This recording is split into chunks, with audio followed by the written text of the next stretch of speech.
Chapter 36. The Doctor's Visit. As soon as the professor entered the biosphere Saturday morning, a text came in from Dr. Rachel Khalid. This was not unusual, as they corresponded on a regular basis, mostly concerning the various animals and birds in the biomes. As the head doctor of the biosphere, Rachel Khalid oversaw all the decisions that were made regarding any living creature in her care. Looking at the new message, the professor read, "I'm very excited about the Paradise venture and can't wait to show Farouk. We are both incredulous that miniaturization is possible. Farouk says he will have to see it to believe it. Please let me know when it will be possible to book a visit." Happy to share his experiment with others who loved it the way he hoped everyone would, the professor wrote back immediately. "Farouk is welcome to join you for a private viewing of Paradise before the scientists arrive. We actually are in need of some urgent medical advice. My first tiny is approaching the end of his expected lifespan and having chest pains. I promise to consult with the best doctors I know. I'd be very honored to have you and your husband visit tonight, if that works for you." The response was swift. Rachel eagerly promised to drop in with her husband when he was finished working at 6. After marking many final assignments that had been piling up in his inbox and finalizing the 3 exams he had scheduled for Monday, 6 o'clock rolled around quickly. Professor Lemans met Rachel in the Reptile Cafe. Tim, the maintenance man, was mopping the floors after a busy, slushy day, with plenty of science students coming in and out. Lizards and turtles basked in the evening sunshine streaming through the glass, relishing the cool spray from the large waterfall. Having just checked on the macaws, the lovely dark-haired Jewish doctor had a bandage on her finger. She was excited to share Paradise with her husband. "I've been looking forward to this all day," she raved. "Farouk should be here in a moment. He had a last-minute emergency, or he might have been here earlier, but that's just the way it goes." "How was your day?" the professor inquired. She held up her hand with a wry smile. "Molly got me," she said. "Ça alors, she drew blood?" Jax asked hesitantly. Molly had a bad habit of nipping, and Rachel often took abuse. "Yes," she nodded, "but we had 2 macaw chicks hatch out this morning, quite successfully, I'm glad to say. They are so adorable. I hope they will thrive. We also had a mother baboon attack a juvenile who was getting too close to her baby, so we've separated them and treated the juvenile to prevent infection. Oh, and the polar bear cut its leg on an exposed screw, so we had to tranquilize her and clean all that up." She smiled kindly. "That was my day, Jax. How was yours?" Before he could answer, Farouk walked in through the blue-tinted doors, and his wife ran over to greet him warmly. A tall, swarthy man with curly black hair and very dark eyes, Farouk Khalid was an Arab Israeli. He and Rachel had met at the University of Tel Aviv. The Khalid's unlikely relationship intrigued Jax. He knew they had both been disowned by their families.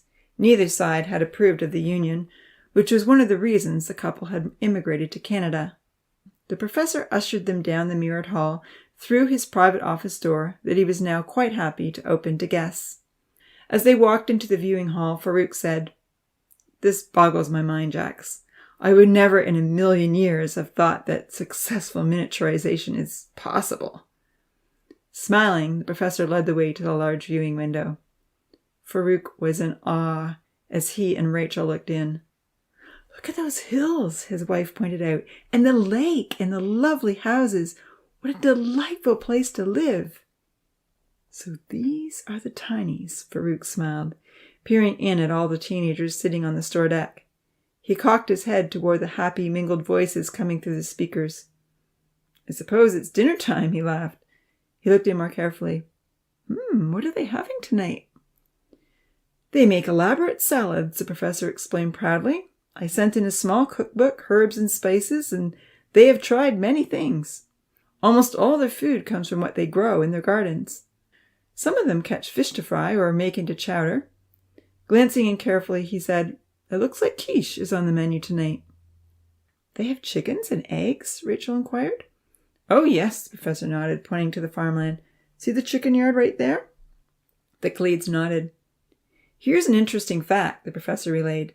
"None of the animals in Paradise have been able to reproduce, but the birds still lay eggs." "And the plants still flower and fruit," Farouk observed, noticing the gardens. Yes, the professor nodded. Inside the dome, Uncle Louis walked out from behind the store. He was now in full view of the visitors. The older man there is Uncle Louis, the professor told Fairwork. He is my first tiny and 4 years older than the rest, and since they grow and mature quickly, a year for every month, he is approximately 64, while the others are 18. He is the one having chest pains, Rachel clarified. The professor nodded. He is experiencing shortness of breath and pain in his chest when he exerts himself. Farouk Khalid leaned in to watch as Louis headed over to the orchards with Yuyan for a private counseling session. He could lose a little weight, he observed. Yes, he could, the professor agreed. I'll ask Louis if he's been eating anything unusual. With a curious expression, Farouk asked, How did Louis tell you about his symptoms? Can you communicate with anyone in there? Explaining the cave with the internet connection, the professor told them how Louis was able to do video calls and research online. This is a remarkable setup, Dr. Khalid said with complete admiration. Louis is connected with you via a smartphone. Rachel looked over in awe. Nodding proudly, the professor relayed the emotional conversation he'd had with the older tiny the night before. Perhaps I could do a video call with him, Farouk suggested. I could likely diagnose his condition through a series of questions and physical activities. He is far too small for more invasive tests.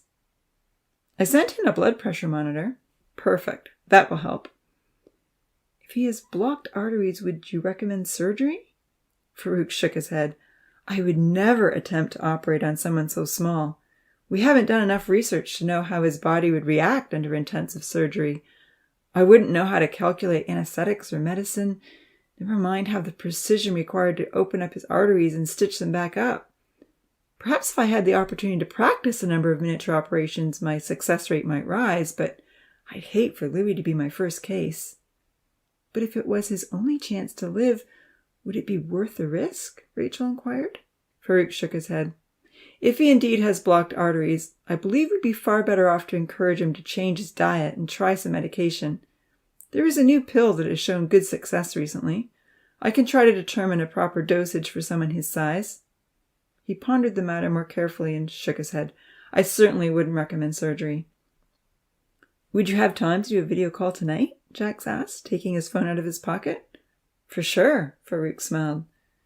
In a moment, Louis's number was shared with the doctor, and a text was sent through to notify Louis of the upcoming appointment. The Tinies had finished their meal and were bringing their dirty plates into the store. Who does all the dishes? Rachel asked with a smile. Or is that building equipped with a dishwasher? The kitchen crew see that it's done, the professor replied. Nancy and Milan run the store and kitchen, and they have a wonderful helper.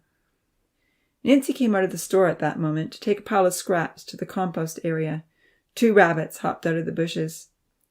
Raising his prominent dark eyebrows in surprise, Farouk laughed. Some are willing to do all the dishes? They trade work for food, Jax replied. As he explained the way things operated in Paradise, the trading system, the schooling, and free time, the doctors observed a stocky young man with tangled blonde hair approach the others. That's Odin, the professor told them. He then named all the young men who were standing around beside the store. What is Odin saying? Dr. Khalid asked curiously. The professor closed his eyes and took a deep breath as they listened carefully. He hoped Odin would be on his best behavior.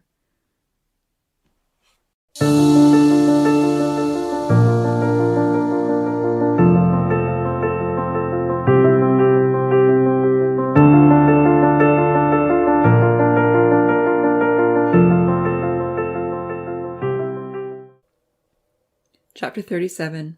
Boundaries. I have something very important to show you, Odin said dramatically, flipping back his long, messy blonde hair. Right now? Is it your question? Rubbing one hand against his dark beard. Georgia is waiting for me on the hill. The sun will set soon, Damien objected. This is prime go-karting time. It's very important, Odin insisted. On the other side of the glass, the doctors smiled at each other. Go-karting sounds fun, they said. It is, Jax nodded. I hope you get to see them go down the hill. Anxiously, he wondered what Odin was up to. Right outside the store, their voices were coming through very clearly over the microphone. This is something you all need to see, Odin said solemnly. You can ride tomorrow night. Just the guys? Vahid clarified, raising his dark eyebrows. I'll show you guys tonight, and then we can talk about whether or not we tell the girls. Jack swallowed hard. He felt a sense of dread. There seemed to be enough curiosity among the young men that they decided to comply. The girls who had overheard the invitation protested, since rarely had they been excluded. However, Odin was adamant that this was potentially disturbing. Therefore, he only wanted the guys along. Rather typical, Rachel Khalid commented, rolling her eyes. As the doctors watched, all the young men followed Odin toward the train tracks. The young ladies headed to the hill beside the store, mumbling their displeasure. A pretty blonde-haired teenager was already standing on the top of the hill beside a go-kart, watching the exodus of young men in a perturbed fashion. Her hands were on her hips. Odin marched proudly ahead of the others to the train tunnel, which was the closest point to the viewing hall window. All around the outer circular metal boundary were tiny holes through which fresh air filtered in. The light breeze ruffled the boys' hair and shirts. Have a good look at this, Odin said, patting the metal boundary. We've seen that before, Damien replied disdainfully. It goes all around paradise. This is true, Odin replied, wiggling his thick blonde eyebrows. His pale blue eyes narrowed. But have you ever stopped to think what it means? That's as far as we can go, Lima suggested. It means, Odin said very importantly, that we are in a cage. There's a whole world outside this cage that we are barred from entering. What do you mean by cage? Damien asked. It's like a giant pet chamber, Odin sneered. People keep animals in pet chambers. Why would we want to go anywhere else? Sahir asked. We have everything we want in here. Because we are trapped, Odin protested, stroking his straggly blonde beard. If something were to happen like another flood... It better not, Sahir exclaimed, folding his arms across his chest. In the viewing hall, the doctors looked over at the professor curiously. I'll tell you all about it later, he sighed. A rebel session led by Odin was not the introduction to paradise that he'd hoped to share. The flood was not the first story he wanted the Khalids to hear.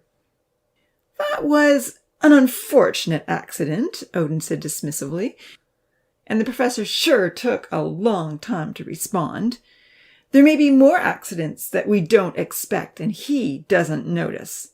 We need to know how to escape in an emergency.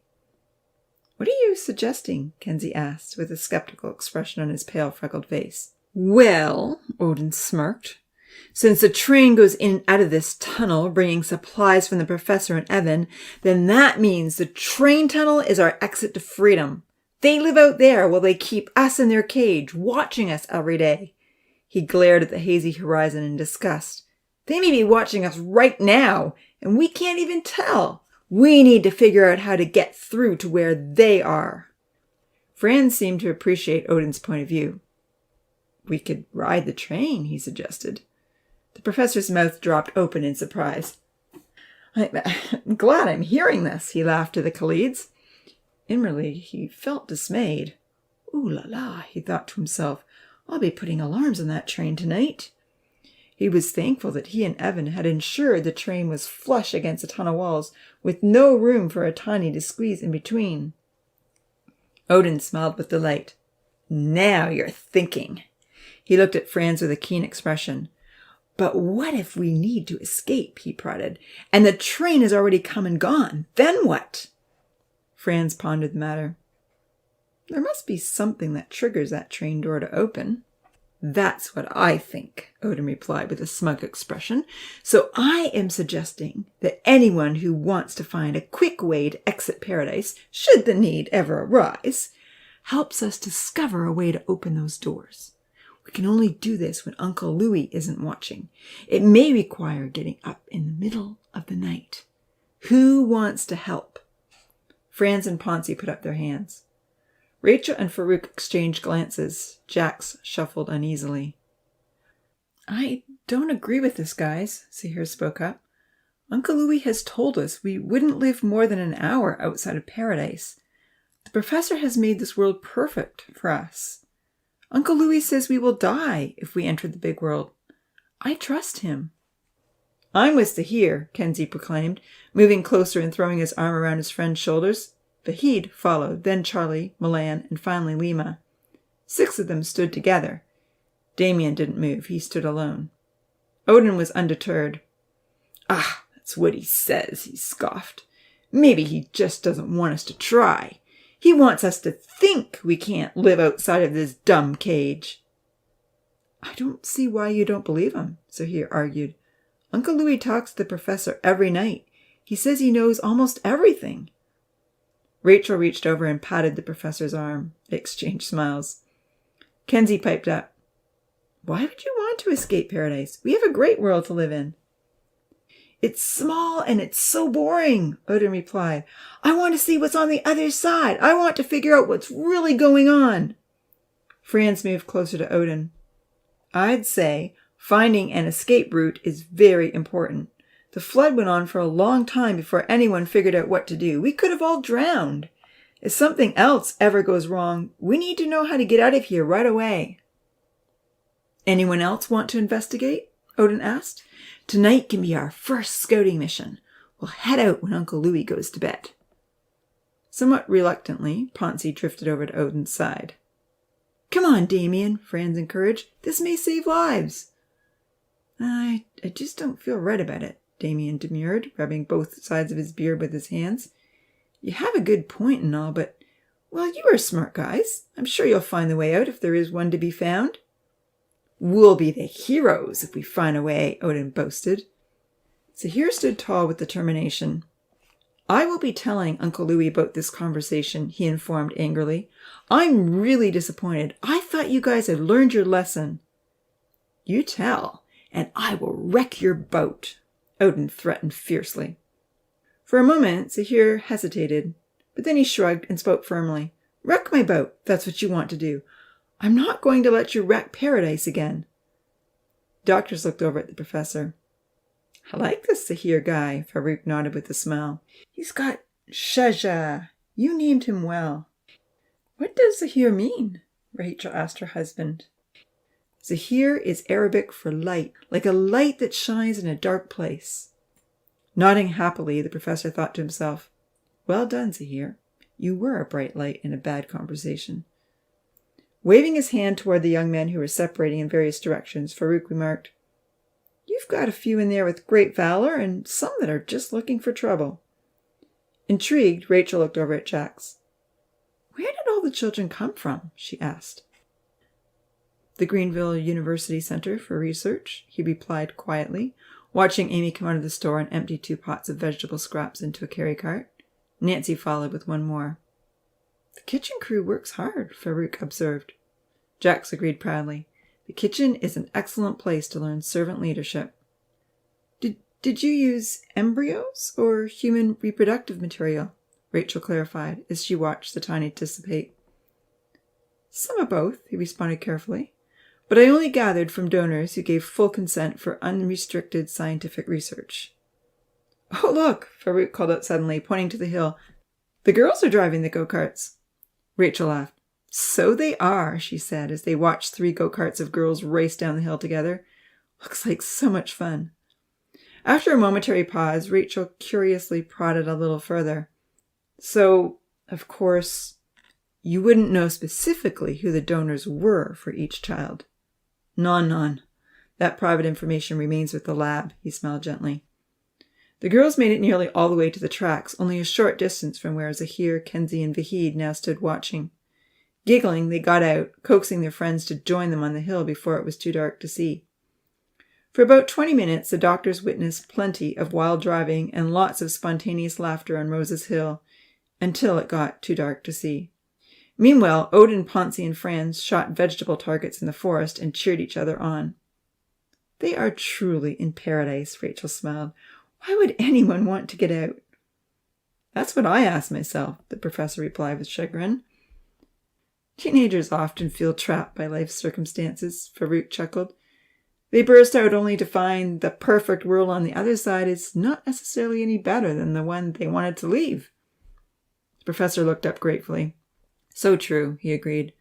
"Leaving home can be a good, perspective-altering experience. But in this case," he grimaced, bursting out of paradise would be the end of their lives. As darkness set in, the professor explained the intricacies of the Tinys' existence and told the story of how he had first stumbled upon the miniaturization process. While he talked, the Tinys left their go-karts at the edge of the forest and meandered home. Amy pushed her loaded carry cart up to the clearing. Eventually, Jax explained about the flood which Odin had referred to and told his visitors he had put new safeguards in place. Farouk wanted to know more about the ethics committee's threats and what that meant for the future. Stars were twinkling above the greenhouse structure when they finished discussing everything. Most of the Tinys had gone to bed, and Louis was making his way to the cave. Thankful that his guests had seen a little of the good times to balance the rebellious introduction, the professor led the doctors down the dark hall toward the door with the aid of the flashlight on his cell phone. The floor was lined with small lights, and so was the ceiling, but an extra light always helped. Anything brighter may have been noticed in paradise. Entering the warm, humid rainforest biome, Farouk sat down at the cafe table near the cascading waterfall, hoping to engage in a video call with Louis. Jax and Rachel took seats close to him. Once Louis saw the message he'd been sent, he responded quickly. A half-hour conversation took place with the older Tiny, interspersed with various tests and exercises. Eventually, the heart doctor confirmed that Louis was most likely suffering from blocked arteries. He discussed his diet, labeling honey buns and fried fish as likely culprits, and then explained the changes that needed to take place. Dr. Khalid encouraged Louis to stick with fruit, vegetables, and baked fish. "And I'll send in some medication for you tomorrow," he promised. As they headed out the large glass doors into the cool night air, Jax inquired further about the diagnosis. Farouk confided, "I am afraid it might be quite a serious blockage. But a change of diet and this new medication should slow down the accumulation of unhealthy cholesterol." With a pause, he added, "It might be wise to tell all of your Tinys to cut back on honey buns."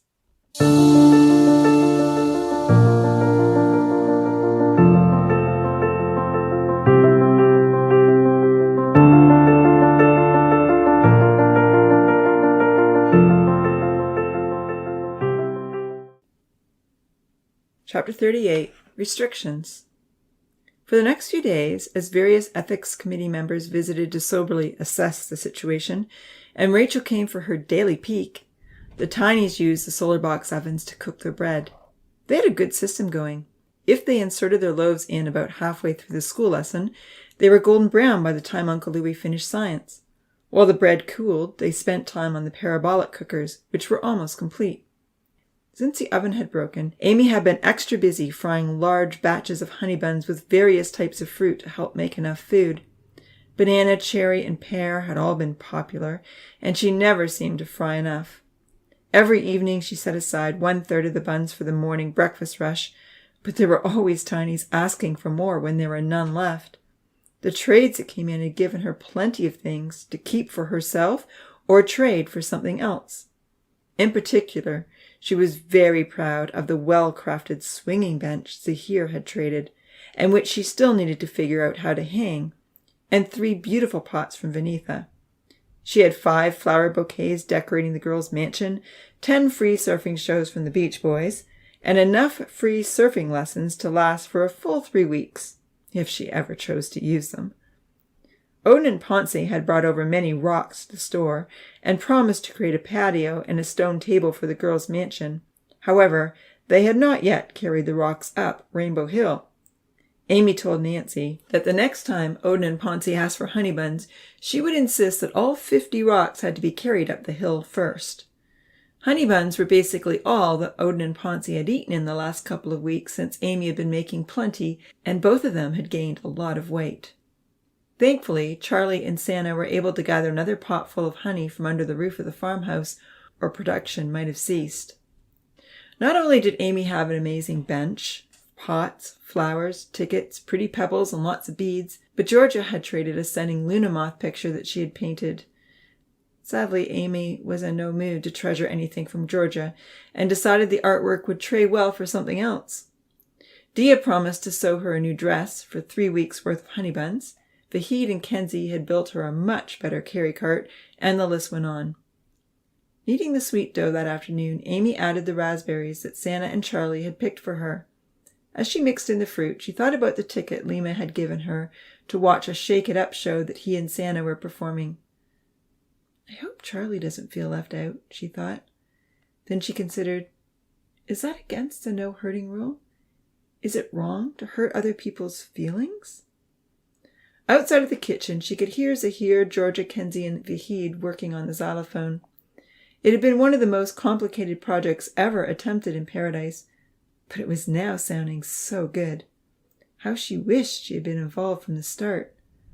While Nancy kneaded the bread and Milan wrapped fish with spinach, spices, garlic, and onion, Amy imagined herself in Georgia's place. Nancy spoke up hopefully. Maybe soon we'll be baking fish in the parabolic cookers. Standing by the stove, shaping the dough into little sweet rounds to fry, Amy thought about the new solar ovens they used in the mornings. It has been so nice to cook outside the last 2 weeks, she thought with a smile. The worst part of dinner preparations is spending hours inside the walls of the kitchen. With a smile, she pondered the morning's activities. Her group almost had their parabolic solar cooker working. They just had to adjust the angle so the center point would provide enough heat. I do like my group, she thought to herself. I've enjoyed getting to know Kenzie, Tina, and Vahid. Uncle Louis walked into the kitchen. Amy noticed that his shirt was untucked and he was wearing ropes attached to his shorts to keep them up. What kind of honey buns are you making today? He smiled. Raspberry, Amy said, placing 12 in the hot oil. Oh, that might be my favorite, he declared. I love raspberries. Thank you, Amy replied. It's so fun making things that everyone wants. Yes, it is, Uncle Louis said with a deep sigh. Amy looked over at him with a puzzled expression. The sigh didn't seem to fit the anticipation of biting into delicious raspberry honey buns for dinner. She turned the buns over with a piece of wooden doweling. What's wrong? She asked. Uncle Louis sat down in a chair. Nothing's wrong, he told her. After a pause, he elaborated. It just seems that even though honey buns are absolutely delicious, eating too many may not be a good thing for our health. With great surprise, Amy turned away from the frying pan and looked at him with dismay. I don't want to distract you from your cooking, Uncle Louis assured her. Do you need to take those out? The golden buns were perfectly fried. Amy took them out and drizzled honey on top. Before adding any more to the pot, she asked Uncle Louis, What do you mean? I did some research, Uncle Louis told her, not mentioning that he had been doing hours and hours of fascinating research every night. It seems that honey and oil, while being very tasty, are also very fattening. Some of us have been getting substantially rounder, and I've wondered why. Even the professor has noticed, and now I've been asked to rectify the problem. Disheartened, Amy asked, Do I have to stop making honey buns?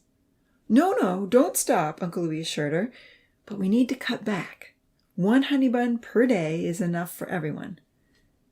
But some of the guys have 6 or 8 every day, Amy protested. Uncle Louis sighed. I know, and well, I've been guilty of having 4 or 5 myself. He pointed to his protruding belly. Look at me. You can see I've eaten too many. Okay, Amy sighed. Should I throw out the rest of the dough? Tonight can be our last honey bun extravaganza, Uncle Louis declared cheerfully. But starting tomorrow, I'd like you to cut back to about 1/4 of the normal production. Amy nodded. She was very disappointed. Cutting back also meant she wouldn't get so many nice trading items. But the oven isn't working yet, she pleaded. Nancy isn't baking as much bread. Try the oven, Uncle Louis told her. Amy turned the dial on the oven, opened the door, and waited to see if it would heat up. Within seconds, she could tell the oven was fixed. With a sigh, she closed it up and folded her arms across her chest. You could increase their value, Uncle Louis considered, appreciating her loss of revenue. If there are fewer honey buns available, people might be willing to trade at a higher price for them. Amy looked over at Uncle Louis. All right, she agreed reluctantly. I'll cut back. That evening at dinner time, Uncle Louis explained to all the Tinies that while food was very important to nourish them and give them energy to work, too much honey, oil, and flour could make them unhealthy, plump, and tired. Amy and I have talked, he explained to everyone. Tonight is the last time you can eat as many honey buns as you want. After this, Amy is only going to make enough for one each per day. There were many shouts of disappointment. Only one? But this is my favorite food. I only eat honey buns, nothing else. But I traded for 3 full weeks of honey buns, Dia complained, and I always get 2 for dinner and 2 for breakfast. Settle down, everyone, Uncle Louis said, calming the crowd. We aren't completely getting rid of honey buns. We are just cutting back so that we don't become unhealthy and overweight. He turned to Dia. I'm sure Amy will fulfill your trade over 12 weeks instead of 3. Amy nodded reluctantly. There were a few trades that would now require a longer period of time. Odin was irate. This is so controlling. We should be able to choose if we want to be unhealthy or not. Honey buns are the best thing ever. That's what gets me out of bed in the morning. Who cares if we're a little stockier, Ponzi argued. I like myself better this way. Now I can wrestle Odin. You can't restrict honey buns. I agree, Lily added, quite pleased that she finally had a few curves. But even so, Lily only ate 1 honey bun a day. It's the professor's decision, Uncle Louis told them, and the professor knows what is best for all of us. He wants us to enjoy eating, but still be healthy and active. I don't care about being healthy, Odin protested. I only care about food. The rush on the raspberry honey buns that evening was more intense than ever. With Odin and Ponzi already so upset, Amy didn't have the courage to ask them to take the rocks up the hill first. The 2 most fervent honey bun lovers added 14 more rocks to the large pile outside. Some of the tinies, who now understood why their clothes weren't fitting, requested only 1 honey bun for dinner. Amy put the extras aside for the morning, feeling sad about her delicious creation. She had never intended to make people unhealthy or plump. And now so many were upset with Uncle Louis for restricting the amount they could eat. Amy felt it was all her fault. As the tall copper-haired girl left the store with her new cart full of scraps for the animals, she saw the beautifully decorated plaque with the 2 rules for paradise. Suddenly a shiver went down her spine, and she covered her mouth quickly with her hand. Oh no, she thought, I was hurting people with my baking. It was a terrible revelation that she had broken the rule while thinking she was doing something good. If my board were still there, she gasped, someone might add, no baking things that hurt people. I just have no luck, Amy mourned as she pushed her carry cart towards Rainbow Hill. Everyone loves Vanitha's pots. They are useful and never hurt anyone. The professor hasn't had to restrict Vanitha from making pots. Why can't I think up something helpful to create? A tear trickled down her cheek as she climbed the hill, but she wasn't even exactly sure why she was crying. Lately, everything seemed to be going wrong.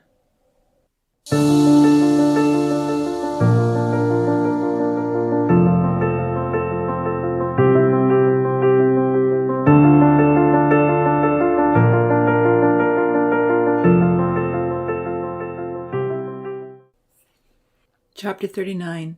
Nancy. Heading out of her house the next morning to set out the raspberry honey buns and help with breakfast, Amy noticed that the new swinging bench was hanging from the veranda. Stopping to look in surprise, she wondered who had put it up. It wasn't there last night, she said to herself. As usual, colors had woken her early that morning, and there was still plenty of time before everyone would arrive for breakfast. With great delight, she sat down on the bench and enjoyed the gentle seesaw motion. It was comfortable and creatively designed from old wood. Best of all, it was made by Zahir, and he hadn't made it for Georgia, Santa, Dia, or Lily. He had made it for her. Well, she clarified to herself with a measure of honesty, for me and for 2 weeks' worth of honey buns. She recalculated according to the new restrictions. I guess that'll now be 8 weeks. With a grateful smile, she thought, I would gladly give him as many as he wants for the rest of his life, but others might feel that was unfair. Happily, Amy swung back and forth, watching the 3 young deer grazing on the grass outside of her home. Freddo slowly waltzed over for his good morning cuddle, and Colors swooped down from a tree branch and began to nibble at her hair. You'll get your bread, don't worry, she assured him. It suddenly occurred to her that she hadn't truly thanked Zahir for the bench. He had brought it to the store as a trade item, while she had been busy finishing the eggs and getting ready to fry the fish. She had only said a quick thank you, which was not an adequate response for a favorite new possession. Quietly re-entering the house with her bird perched on her shoulder, Amy found a piece of paper. Georgia always had art supplies lying around the house, so it wasn't hard to find the necessary items to make a card. Back outside, she went to sit on the new bench and try and think of what to say. Colors flew to a tree, anxious to show her the way to the store, but Amy didn't notice. Fredo sat patiently waiting for a pat on the head, but Amy was deep in thought. "Zahir, I really love the beautiful swing," she wrote neatly. She hadn't intended to write a poem, but it just began to flow. "Of all the trades, this is my favorite thing. I love your style and the work that you do." Colors flew back to her shoulder and scolded the dog as Amy deliberated over the last line. Finally, she wrote the simple truth. "When I sit on the swing, I'll think of you." She would have liked to have signed it "Love from Amy," but she didn't want to break the girl's rule. So instead, she just wrote her name with a flourish. The card looked rather plain, so she added a few swirls. It still looked plain. "I could try to draw a flower," she pondered, but that didn't seem right for a guy. "Zahir loves trees," she recalled. "I'll draw a tree." Not an artist like Georgia or Vanitha, the tree was more comical than realistic, but Amy was proud that it looked like a tree. One deer glanced over the moment she rose from the swing. "I'll bring you some more treats tonight," she told them, giving Fredo his long-awaited pat. Zoe nuzzled her arm as Amy walked past. 3 little squirrels chattered to her from high up on a branch as she walked through the forest to Zahir's house. Looking up, Amy chattered back to them. Colors squawked noisily and tugged at her hair. "We'll go to the store soon," she promised, patting his head. The sky was still pink and streaked with yellow, and most of the tinies were sound asleep in their beds. Fredo slowly followed her back to his home. It was a much smaller house than the girls' mansion, but quite cozy and quaint. Nuzzling her hand, the golden dog leaned close for a cuddle. Amy could see through the trees that his master was out fishing with Lima. The door opened and Milan appeared. Looking surprised to see her, he asked, "What's up?" Kneeling down to stroke Fredo's soft fur, Amy answered, "I just wrote a note for Zahir to thank him for the swinging bench. Could you please give it to him for me?" "Sure," Milan nodded, taking the note from her. "I'll put it by his bed." As Milan disappeared indoors, Amy noticed that Fredo's eyes looked cloudy and his muzzle was even whiter. Sadly, she gave him a hug. "You and Uncle Louie are looking older every day," she said. "I wish you could still come with me to the bakery. You don't get to play with Rusty anymore." Fredo barked, and Amy shushed him. "The girls are still asleep," she said. "You have to be quiet." Hearing the bark, the loons called out and began beating their wings against the water as they took off into the air. Emma replied from underneath Damien's hammock. "Well, that'll wake the beach boys," Amy remarked wryly to the old dog. She had intended to wait for Milan, but he was taking a long while to return, so she decided to set off to the store before Fredo and Emma woke up anyone else. Charlie, Santa, Tina, and Yuyan were already out in the mango orchard picking fruit for breakfast. As usual, Santa was singing a happy tune while she worked. Since the new bats had pollinated the mango flowers, the trees were now loaded with ripe fruit. Amy waved to the farmers in a cheery fashion as she came close. Colors left her shoulder and flew to the trees. "No snacking," Amy told them. "Don't worry," Santa smiled, reaching for a mango on the ground. "He can peck this one, it's bruised." "When are you coming surfing again?" she asked Amy. "You should try today before Damien completely gives up on you." Amy shook her head as the words of defeat echoed in her mind. "He already thinks I'm a whoosh." It suddenly occurred to Amy that she could ask Santa what a whoosh was. "Oh, that's easy," Santa laughed, holding the mango out to Colors, who told into the flesh greedily. "A whoosh is a wave with no power," she explained, using her free arm to demonstrate. "You can't surf on a whoosh because it fizzles out before it gains intensity. Lima can spot them easily. I'm still learning." "A whoosh fizzles out," Amy considered in her heart. "Is that what I am? Do I give up too soon?" Santa remembered some exciting news. "Did you see that Zahir and Kenzie hung up the swinging bench?" she asked. Amy nodded fervently. "I did," she relayed with a bright smile. "And I swung on it this morning. It's so comfortable." Santa smiled, picking another ripe mango. "They hung it up last night, but you were already in bed." "I was tired," Amy remembered. But I wrote Zahir a thank you card this morning. I love his new bench swing. I looked at her with a slightly wary expression. Don't worry, Amy assured her sassily. I only said I loved the swing. Perturbed by the look and feeling the warning, Amy said goodbye and carried on to the store. Uncle Louis was sitting on his deck enjoying the view. Like the farmers, Uncle Louis was usually up early. Amy made her way around to the front of the store, but when she got there, she saw that Nancy was sitting on the front step crying. There was blood on her face and hands. What happened? Amy called out anxiously. The front door of the store had been torn off its leather hinges. There was a large swollen red mark on Nancy's forehead, a cut across her nose, and her lip was bleeding. Rusty was by Nancy's side, nuzzling her arm anxiously, and Milan had not yet arrived. Odin and Ponzi stole the honey buns, Nancy wailed. I tried to stop them, but he hit me hard. Uncle Louis came around the corner, as did Charlie, Kenzie, and Vahid. I'll get the first aid kit, Amy called out, running into the store. Rusty barked and whined. Sitting down next to the injured storekeeper, Uncle Louis put his arm around her. What happened? He asked. Who did this to you? Nancy began her story again as Amy returned and sat down on the other side. Carefully, she wiped her friend's injuries with the antiseptic wipes. Apparently, the two young men had pounded on the door early that morning, waking Nancy up. She had refused to open the door for them until breakfast was ready, so they forced their way in. Seeing that Nancy was shivering, Kenzie ran into the store for a blanket. Returning quickly, he placed it around her shoulders. Nancy was very grateful. And who hit you? Uncle Louis inquired angrily. Taking out the antibiotic cream, Amy daubed it gently on her friend's face. She was thankful she could do something to help. Odin, Nancy relayed.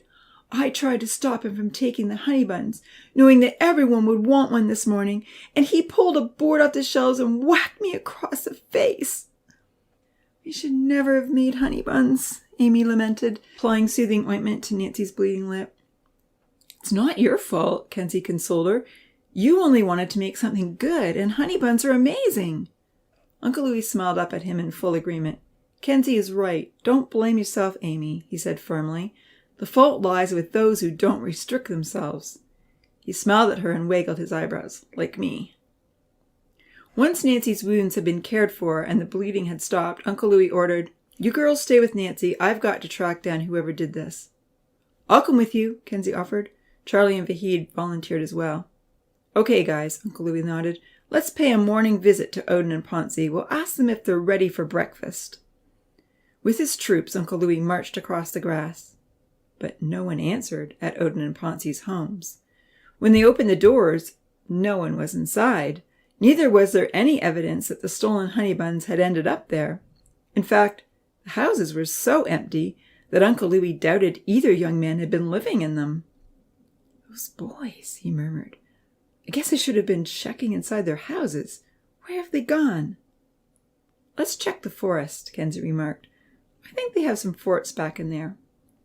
They all spread out and began exploring the forest. It had become very thick and overgrown with long dead grasses and a few fallen trees. But Charlie found a path. He motioned for the others to join him. Following the worn track through the firs, they came to a clearing. The large wooden catapult was aimed toward the store. They caught sight of a new contraption nearby. That must be the pebble launcher, Kenzie pointed out. Walking over, they all admired the well-built device. I'd like to try this out, Uncle Louis smiled, pulling back the elastic and letting it go, even if it does look rather dangerous. Near the launcher, several trees had been cut down to leave tall stumps. Arranged in the center of those stumps were rotten vegetables and fruit. Cutting down living trees, Uncle Louis whispered with a frown. That's totally unacceptable. What are they doing back here? I think this is the target practice area that Franz was talking about, Kenzie admitted softly. Sorry, maybe I should have told you about this. Yes, you should have, Uncle Louis agreed in a hushed voice. Are others involved? Kenzie looked down at the ground uncomfortably. Maybe you should ask. All right, I will, Uncle Louis said. There is a stash of dead treetops over here, Vahid said quietly. They all had a look. Branches with withered brown leaves were piled up all around inside the forest, but particularly in one place. Uncle Louis saw another worn path and stopped to examine the surroundings. Piles of dirt lay everywhere, carefully dumped around the trees. 2 carry carts stood quite a distance away with shovels leaning against them.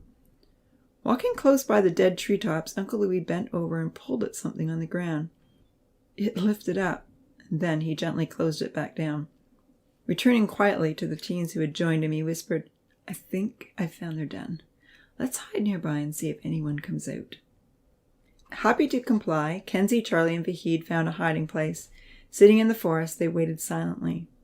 After a while, Uncle Louis began to wonder if the 2 tinies had gone back to sleep.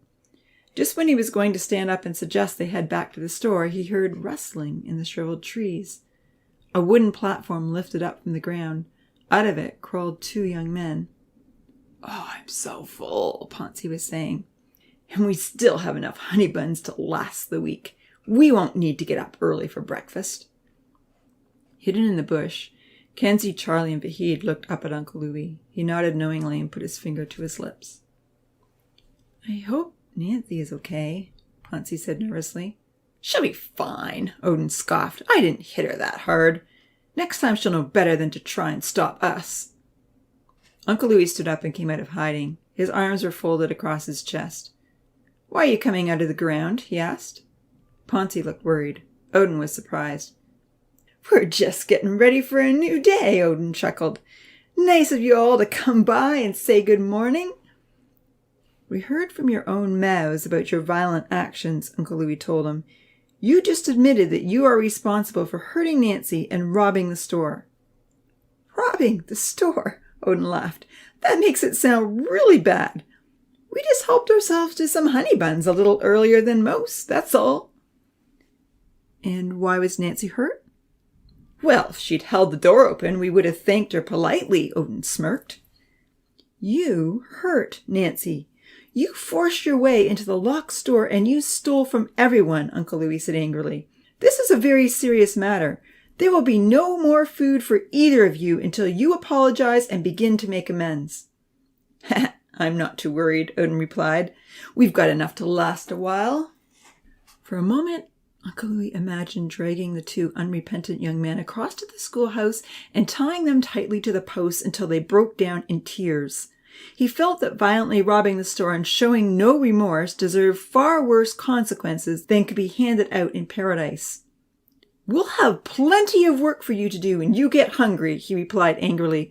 "You'll be kept busy all day long for at least 2 weeks. Your terrible treatment of another tiny has cost you your freedom." "Yeah, well, not today," Odin retorted. Feeling that he was about to lose his temper in a shameful way, Uncle Louis turned around without another word. He tried hard to calm down as he walked back to the store with Vahid, Kenzie, and Charlie following. Silently, he reminded himself, empathy, healing, awareness, persuasion. Everything I do must be for the benefit of my family. How can I help, Odin? How can I help Ponzi? Only he was beginning to doubt that the professor's gentle methods worked for everyone. "I've tried so hard," he pondered, "and they are just not getting it. Will they ever?"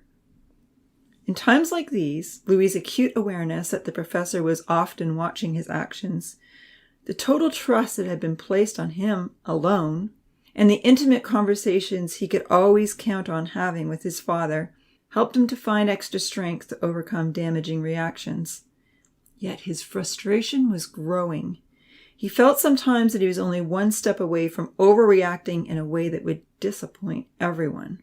"I also may have a heavenly Father," he told himself, as he trudged silently in front of the others. His research was leading him to believe that he did. If God is real, he also watches me all the time. He even knows my thoughts. Vahid spoke up. "You're leaving all the honey buns with them? They won't need food for days."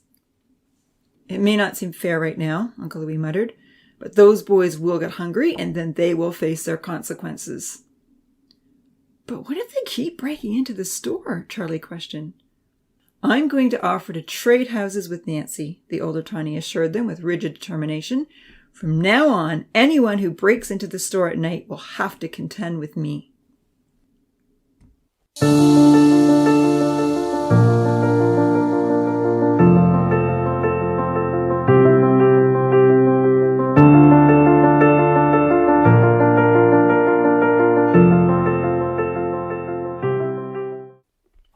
Chapter 40. The secret is out. Jax did not sleep well after attending the preliminary tribunal hearing. He and Evan had faced the ethics committee, the university board of governors, and their chancellor, and he was crushed that his fabulous project had been so negatively received. As he drove to the rainforest biome very early the next morning, he was sober and subdued. Perhaps if everything had turned out like I thought it would, there wouldn't have been such a backlash, he considered. Or if I hadn't made so many mistakes, or if the Tinies were more content. If only they were happier. Getting out of his car, he hardly noticed the gorgeous shades of pinks intertwined across the brightening sky. Golden rays of sunlight highlighted large cumulus clouds as all the colors intensified rapidly. Walking through the elaborate gardens with so many diverse and beautiful flowers lining both sides of the sidewalk, the professor's eyes were fixed on the well-laid stone path. He was depressed that the board wanted to end his tenure at the university and massive fines would be slapped on him. Sadly, he realized he was likely to become internationally notorious as a researcher who had illegally miniaturized human beings, rather than the one who had created a true paradise. As troubling as all this was, it wasn't what pained him the most. Jax Lemans had always expected to pay a heavy price for his decision to use the incredible knowledge he'd stumbled upon. What disturbed him even more was that his enormous effort and expense hadn't given his children the complete joy that he thought it would, nor had he discovered any revolutionary secrets that might lead to a better world.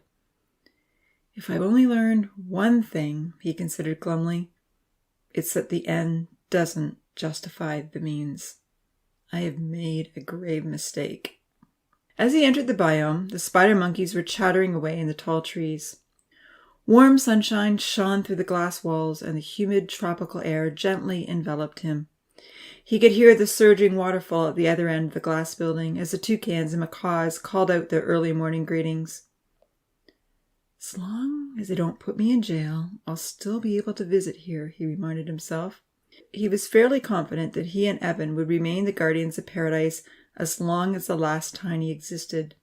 No committee member would put 20 little human lives in jeopardy by removing the only researchers who knew how to miniaturize their food, plants, and livestock.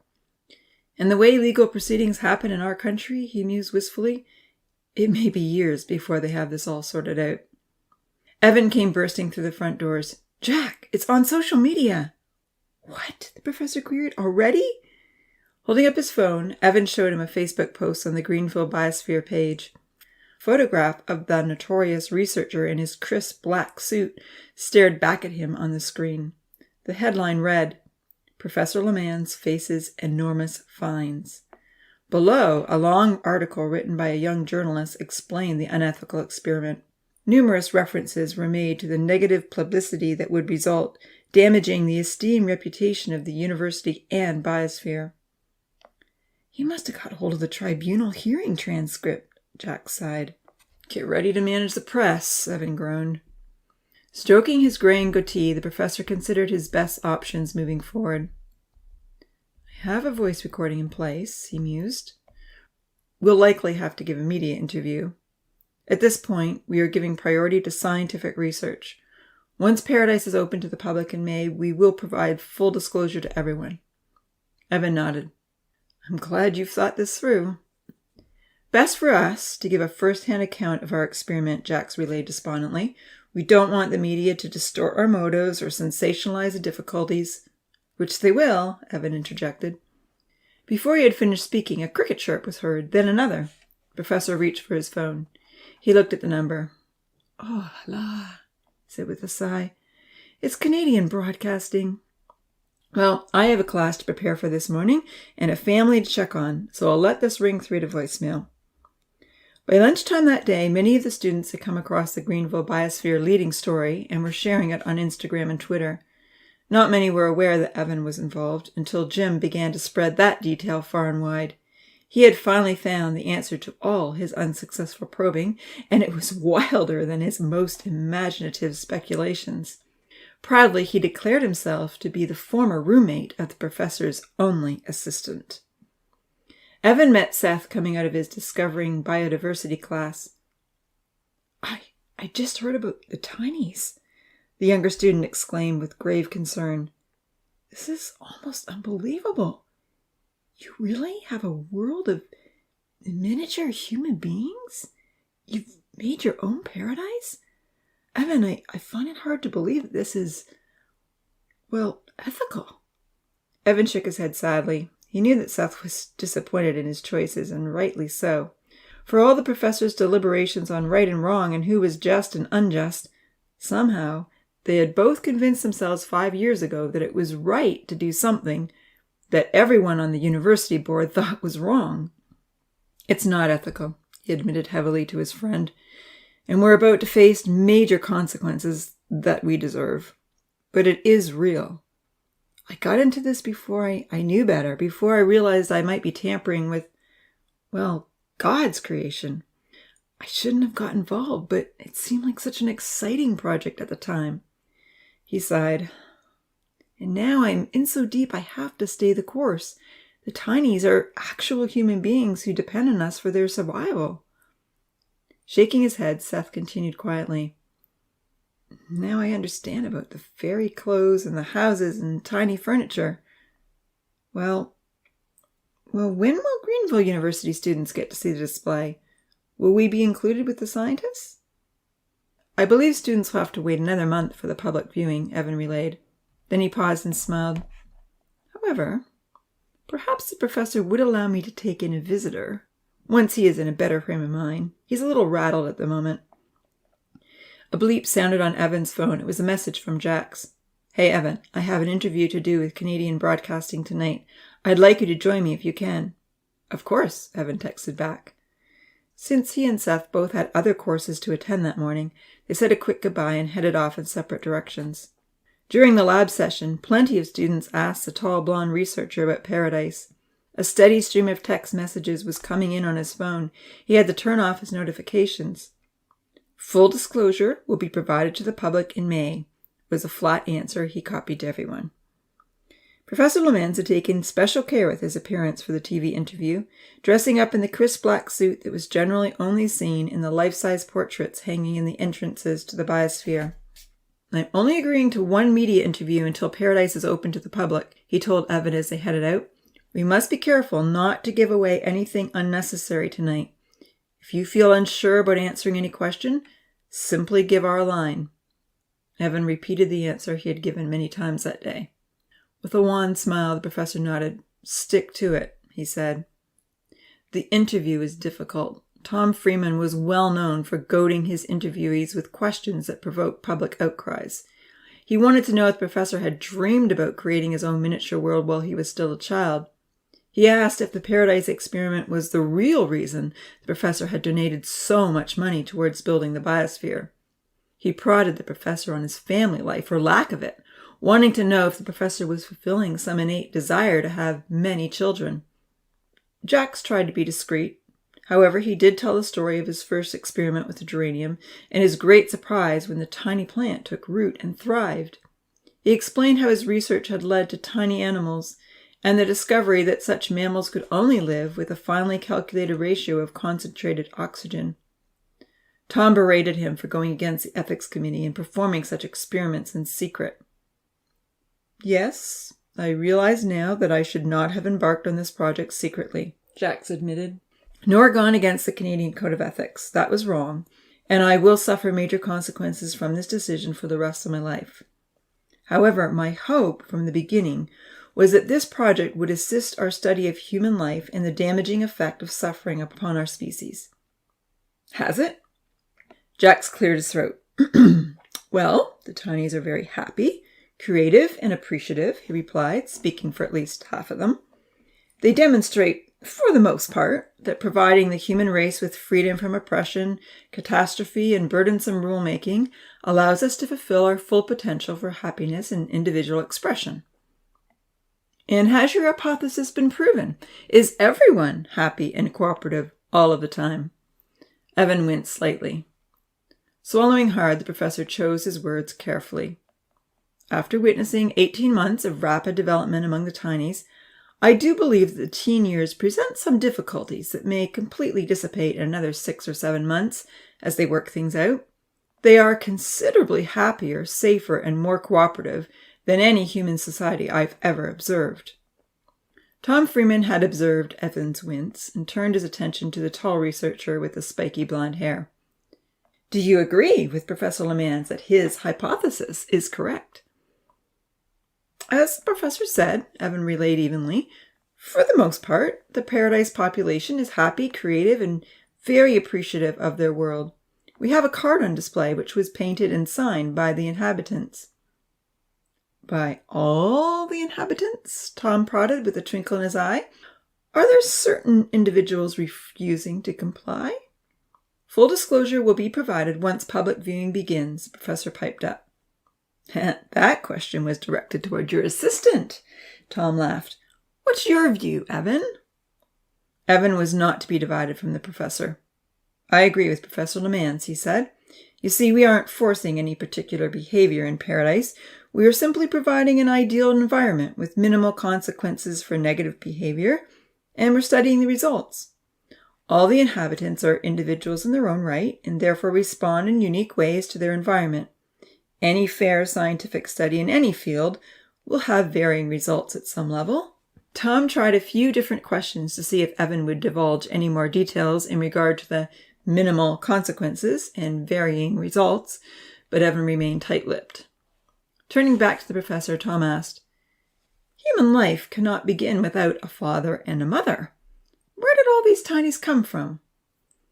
Acknowledging that this was a fair question, the professor replied, "I only used human reproductive cells that were specifically donated for unrestricted scientific research. I believe that this project has important scientific and social implications, which we are only beginning to discover." Content with his answer, Tom Freeman prodded on another point. "What is the long-term sustainability of this experiment?" he asked. "What happens to the tiny should you suddenly be unable to care for them?" The professor looked at Evan, wondering whether to answer this question or choose their standard reply. Evan gave him a look of encouragement, unsure himself how best to respond. Professor Lemans chose to answer. "Due to the repression of stored energy in the cell structure of the tinies, they are demonstrating a rapid aging process. Aside from the first tiny, the rest have been alive for 18 months. They are already maturing into their late teen years. I'm not exactly sure what their life expectancy will be, but so far 1 month seems equivalent to 1 year." "What if they have children?" Shaking his head, Jax replied, "All the tiny mammals have been, so far, unable to reproduce. The University Ethics Committee has forbidden us to introduce any new human life, and therefore we don't expect this project to exceed my lifespan. If some unexpected interruption occurs, Evan will certainly be able to see it through." Tom Freeman frowned as he did a few quick calculations in his head. "So, if 1 month equals 1 year, he mused, then I suppose they won't likely live past 100 months, which is approximately 8 or 9 years. Looking perturbed, he asked, "Do your tinies realize they have less than 10 years to live?" Professor Lemans hesitated and then asked, "How many teenagers do you know that spend a lot of time considering how long they have to live?" "Not many, of course," Tom agreed, "but 10 years will be over quite quickly. That's the age of a child." Evan spoke up. "Time is relative." "However you want to spin it," Tom smirked, "it seems to me that these tinies don't have very long to enjoy their beautiful paradise." "True," the professor conceded, "but if you could choose between 6 or 7 years full of happiness with safe, pleasurable activity, or 70 years with heartache, fear, and sorrow, which would you prefer?" 70 years of heartache sounds rather pessimistic to me," Tom reprimanded with a chuckle, pleased to have found a debatable issue. "I think we should invite our listeners to contribute to this discussion." Opening up his show to the public, he looked directly at the cameras. "Call in if you have an opinion in regard to the professor's proposal. What would you choose if you had the choice? 6 years of happiness in paradise, or 70 years of heartache in our world?" Evan looked over at the professor, whose eyes were downcast as he shook his head regretfully. The phones began ringing. A commercial break was inserted while Tom took calls from all over the country. Few callers thought they would be happy with the 6-year option, but many derided the professor for beginning a creation with such a limited lifespan. Tom happily played along, loving the controversial nature of the dialogue and fanning the flames of dissent. Evan and the professor frequently resorted to their one-liner and watched the clock anxiously, waiting for the half-hour interview to be over. They both felt as though their bubble had burst. Pandora's box had been opened, and it could never be shut again.